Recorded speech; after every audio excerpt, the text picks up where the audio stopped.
Mesdames et messieurs, bonjour et bienvenue sur Burkina 24. Alors, installez-vous confortablement, prenez votre thé ou votre petit comme si vous êtes Samo, car l'actualité du Burkina Faso est déchargée qu'un taxi en plein 18h à Ouagadougou. Retour sur Actu, c'est maintenant. Infrastructure, santé, culture, sport, voici ce qu'il ne fallait pas manquer de la semaine. Côté médical, le Centre médical Renaissance a accueilli la Journée nationale contre la fistule obstétricale pour redonner espoir et dignité à des milliers de femmes. À Bobo-Dioulasso, la Carrefour a offert du matériel médical à l'hôpital militaire pour mieux prendre en charge les blessés de guerre. À Ouagadougou, le Premier ministre Rim Talba Jean-Emmanuel Ouedraogo a inauguré plus de 22 km de voiries modernes. Oui, des routes toutes neuves, de quoi faire sourire même les amortisseurs.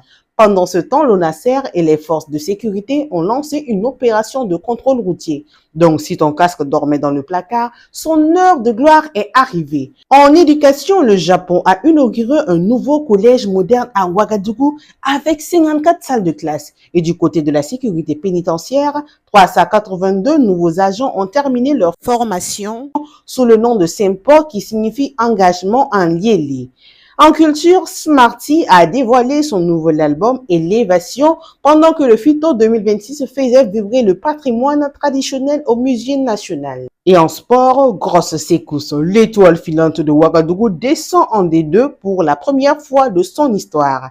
Pendant ce temps, Charles Kabouré continue de mouiller le maillot pour le sport burkinabé, mais cette fois en costume d'ambassadeur. Et c'est tout pour le recap de l'actualité de cette semaine. Merci de nous avoir suivis. Surtout, restez connectés sur Burkina 24 et que Dieu bénisse le Burkina Faso.